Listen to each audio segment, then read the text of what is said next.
Baik, saya akan mulai eh,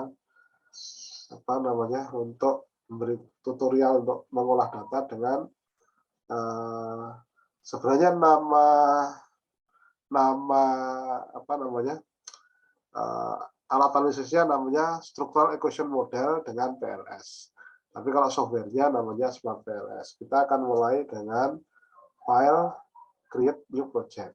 Ya, tanami saja sesuai dengan kelompoknya ya. Jadi kelompok 2B gitu. Klik OK. Klik OK. Terus kemudian ini sudah muncul kan, ini kan apa istilahnya projectnya ya. Projectnya adalah kelompok 2B. Terus data kita ambil dengan ini ada tulisan double click to import data. Kita klik saja 2 kali. Nah, ini tadi sudah saya simpan data dalam bentuk CSV tadi, data 2B. Nah, diklik saja, kemudian klik open, filenya CSV ya. Terus data 2B, name, klik OK. Nah, di sini sudah muncul ini apa datanya yang dibaca oleh software Smart PLS dari Excel tadi. Terus untuk mengolah kita klik lagi di kelompok 2B ini. Nah, kalau kita klik di situ, di sini ada kelompok, kemudian muncul kelompok 2B SPLSM. Ini apa namanya untuk menganalisis ya, untuk menganalisis. Sekarang di sini sudah ada indikatornya. Kalau benar kita ngopinya, maka di bagian kiri ini akan muncul indikator yang nanti kita gunakan untuk mengolah itu ya. Nah, kita klik saja, kita pilih sesuai dengan variabelnya. Jadi kita sesuaikan dengan variabelnya. TF kan teknologi acceptance factor ya, di kelompok 2B, kemudian kita taruh di sini. Nah, ini konstruk ya sekaligus dengan indikatornya. Ini konstruknya kita ubah nama konstruknya, namanya kan latent variabel. Kita ubah konstruknya, di rename saja. Kita ubah biar singkat saja, teknologi acceptance factor ya sudah TAF atau TF saja juga boleh. Biar namanya sama TF. Nah, ini TF teknologi acceptance factor. Variabel yang jadi konstruk pertama tadi.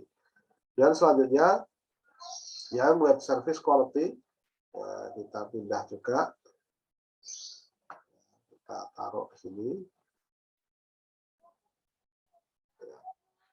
WSD di sini, sama kita ubah juga namanya jadi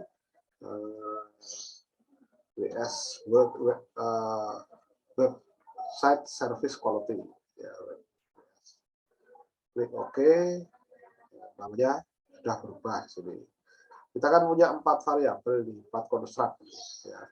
Ya, kemudian selanjutnya kita ini yang satisfaction, yang kepuasan ya, kepuasan. Nah, kita taruh sini ya. Geser sedikit biar rapi ya. Terus terakhir loyalty kita juga pindahkan, kita pasang di sini. 4 variabel sekarang sudah ada dalam tempat ini. Kita ubah namanya tadi di sini kepuasan. Kita baca PU, kita singkat saja. Terus loyalitas kita ubah jadi ya LO, di sini kita namai.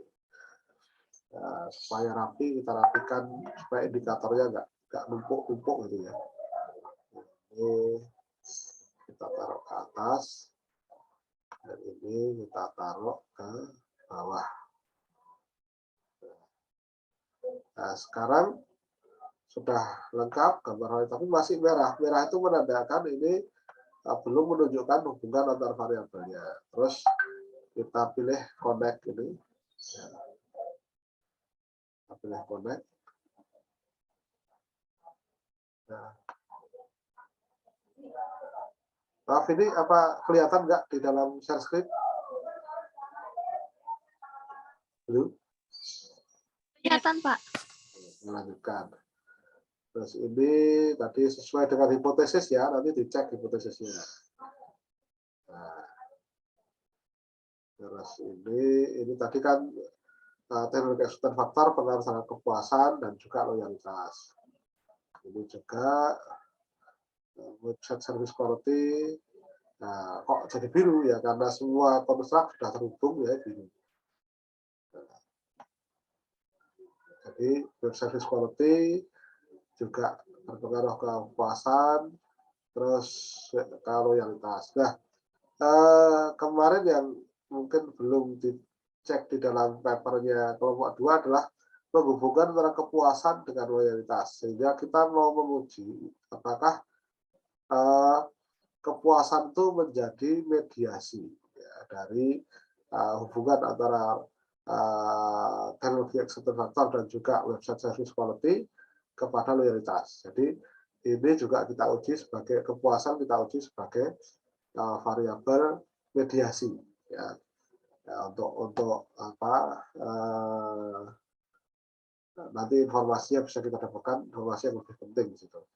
Ketika ini sudah selesai, semua sudah berwarna biru, ya, sudah berwarna biru berarti hubungan antara konstruk itu sudah kita pastikan, sudah kita hubungkan. Terus kita klik calculate, ya. Calculate PLS algoritma.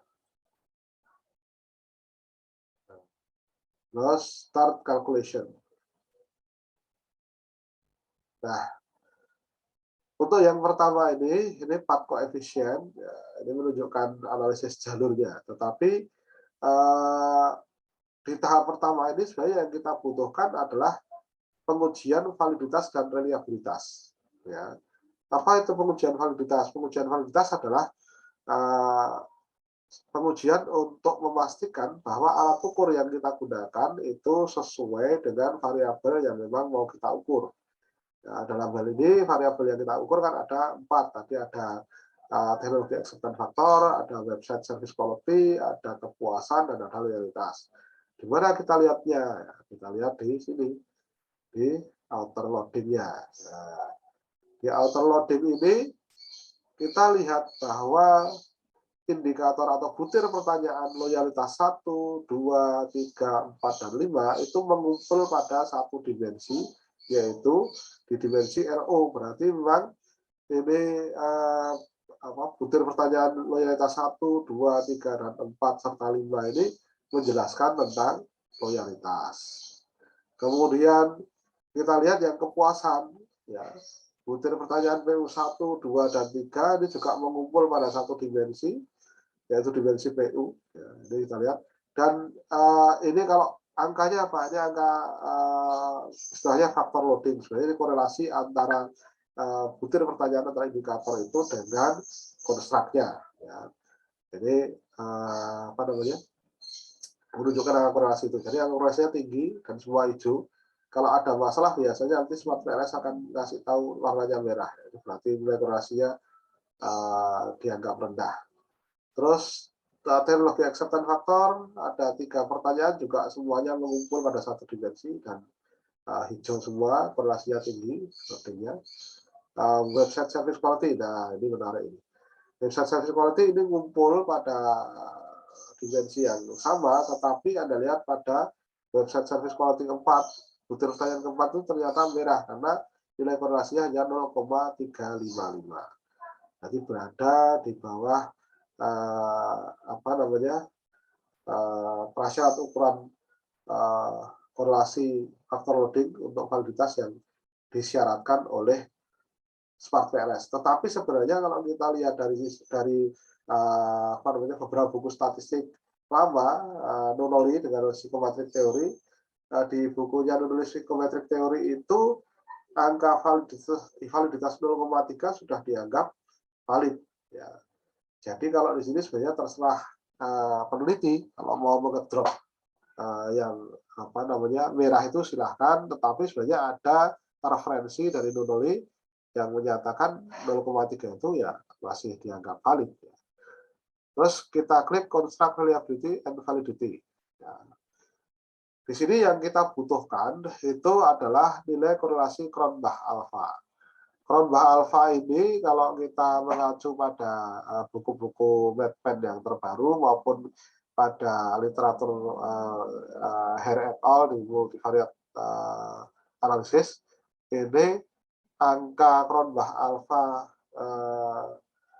yang dipersyaratkan minimal untuk mengatakan bahwa sebuah variabel atau konstruk itu mempunyai nilai reliabilitas atau nilai konsistensi internal yang baik itu di atas 0,6.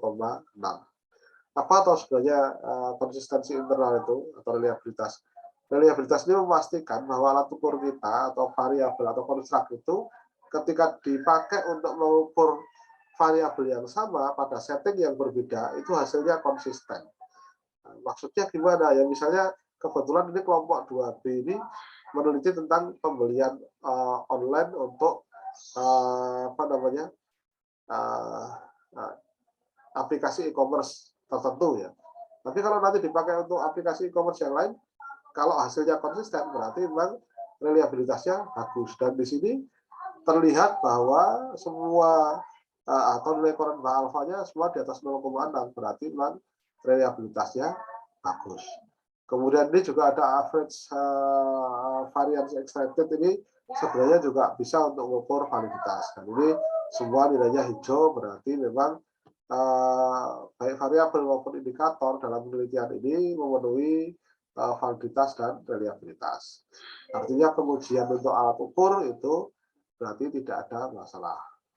Selanjutnya kita akan menguji hubungan antara variabelnya, menguji hipotesisnya ya. Belum ada informasi ketika kita menggunakan tadi pakai algoritma tadi, PLS algoritma belum muncul ya. Di PLS algoritma ini belum muncul, ini memunculkan uji validitas reliabilitas. Untuk memunculkan path analisis yang menunjukkan hubungan antara konstruk, ini menggunakan bootstrapping. Apa atau bootstrapping itu? Ini yang menjadi alasan sebenarnya kenapa apa namanya Smart PLS itu digunakan untuk menguji secara simultan hubungan struktural maupun hubungan measurement atau hubungan antar alat ukur itu. Kenapa digunakan? Karena Smart PLS ini bisa mengakomodasi ketika ukuran sampel kita sedikit, ya. Maka dia pakai bootstrapping. Ya.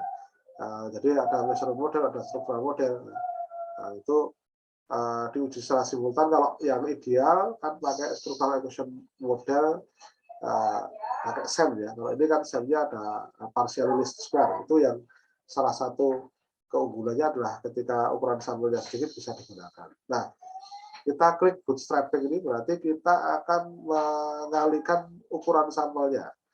Nah, secara apa namanya settingan dari Smart PLS ini dia akan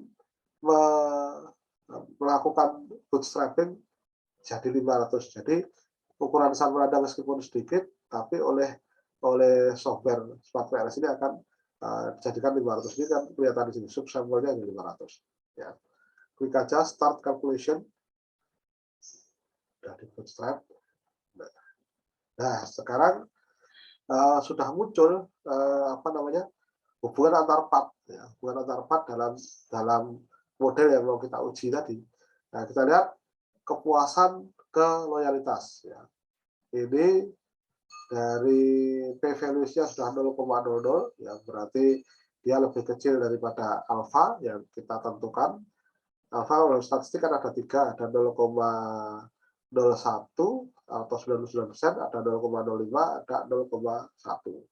Yang populer biasanya memang 0,05, tapi sebenarnya kalau lebih kecil itu juga lebih baik. Jadi artinya ini bisa kita simpulkan semua signifikan karena semua kurang dari 0,05 0,05 soalnya lebih kecil dari 0,05.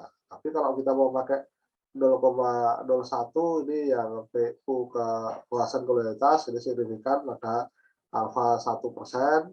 Kalau teknologi eksekuten faktor ke loyalitas itu signifikan pada 0,05 atau pada alfa 5%. Teknologi eksekuten faktor ke kepuasan disignifikan pada alfa 1% juga. Kemudian dari web service quality ke loyalitas ini berpengaruh signifikan statistik pada alfa 0,05 tadi atau 5%. Kemudian terakhir di website service quality dan kepuasan itu juga signifikan pada alfa 1%. Nah, ini masing-masing hipotesis tadi yang sudah dihipoteteskan dalam model itu semuanya signifikan secara statistik. Ya. Nah, kalau ini 4 koefisien. Ini ya. Terus kalau keunggulannya di Smart PLS ini kan ada total indirect effect. Karena tadi kita mau menguji mediasinya ya. Mediasinya. Ternyata ini juga efek mediasinya dari indirect effect-nya juga signifikan secara statistik karena p-value-nya 0,01 ya. Dari teknologi eksekuten faktor, kalau dari website service quality KLO itu 0,03. Maksudnya gimana? Kita lihat gambarnya ya. Gambar di sini. Ya. Nah, tadi indirect effect itu adalah yang kita lihat adalah efek dari teknologi eksekuten faktor ke kepuasan ke loyalitas. Ya.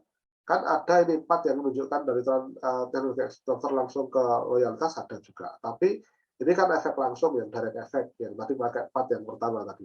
Tapi kalau indirect effect-nya ini dari teknologi eksekuten faktor ke kepuasan ke loyalitas. Jadi efek tidak langsung kan.